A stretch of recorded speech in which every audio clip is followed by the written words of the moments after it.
Hey everyone, thank you for being here. Oh, it's a bit squeezed. Okay, but I think I gave the same impression. So these days, spread across Seoul. This is an image generated by Midjourney, by the way. These days there are tens of events here, sponsored by maybe hundreds of crypto projects, and many of these are blockchain projects, and some of these are L1s. Others may already be even be L2s, and others may even be L3s, like ZK Link.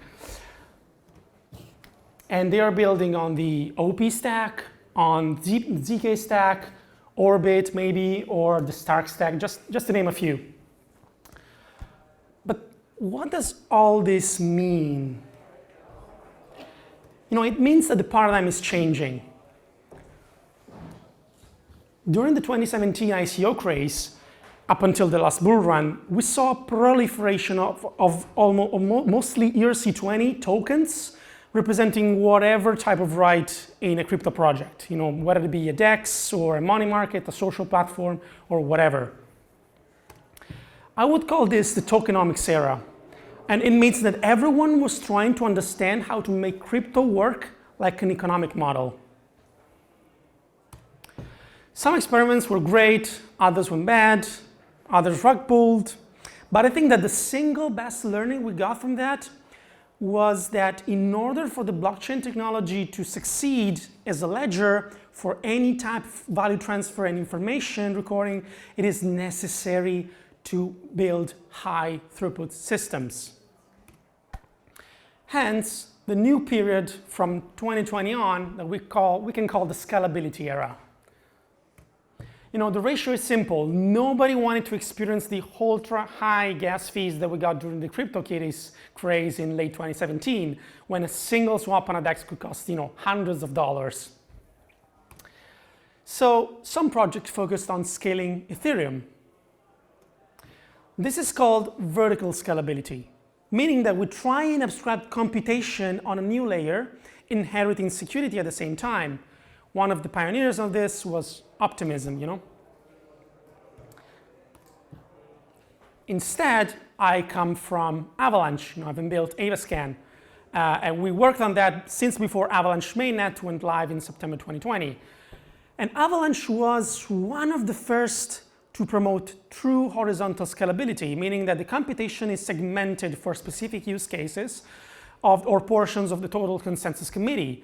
And security is not inherited from the base layer, but just managed from it. Now, blockchain development is seeming to become a commodity in the industry, much like token deployment was in 2017. Since it's becoming so easy to spin up a new chain, there will likely be thousands of new chains in the next 3-5 years, each with a different value proposition, use case, and reference market. But will the user know which chain they're using when interacting with an application? Well, I'd say likely not, for a number of reasons. The first one is that with account abstraction, more users will have a gas leaks experience, so they don't even need to use or pay for gas tokens. And with thousands of chains, chain selection on the wallet will likely be clunky with the nowadays wallets. Either we can connect to all chains at once, or chain selection will be abstracted away at the application level. With the rise of app-specific chains or app chains, there could potentially be a single chain highly optimized to power a single application, so frequent network switches will be needed, and this is not a good UX. Just an example. It's a very, very simple example. FarQuest is a game built on Ethereum on the Farcaster protocol, and it abstracts away the network specifics. There is no indication on the application that this game is on Ethereum, nor maybe on OP mainnet when it comes, maybe along with Farcaster. Sure, you connect your wallet on Ethereum, but this is just because this is wallet UX, it's not application UX. The application abstracts it away. So there's no need for the end users to know which blockchain they're using. This is a strong sentence, but I'll explain why. And so the Explorer, meaning that we built the Block Explorer, so this is what I can tell for sure. So the Explorer that we used to using is getting obsolete for a specific big reason. It just shows data from a single chain. You can, maybe you can, choose from a drop-down menu, but it's not multi-chain. But as we're seeing in user behavior and in new tools developed in recent years like dbank, the approach needs to be multi-chain first. So we need a new type of explorer. We need a universal block explorer. But how can you build a single website that tracks objects that have very different behaviors? For example, an address on Bitcoin and Ethereum are two very different things, because on Bitcoin is a UTXO-based chain and on Ethereum is an account-based chain. Coins have very different behaviors, transactions may be designed a different way, and so on. So let's just scrap that for a bit. But we can think of a unified explorer. Means that we can unify and aggregate data points coming across different blockchains that have the same structure in a single interface.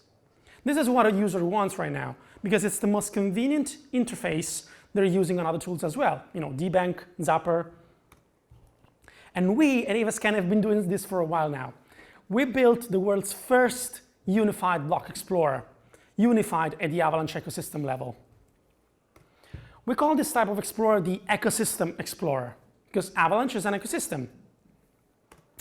And we define an ecosystem a set of blockchains for which validators use the same node, so that they participate in the same type of consensus, meaning that they're not participating in the same consensus, but in the same type.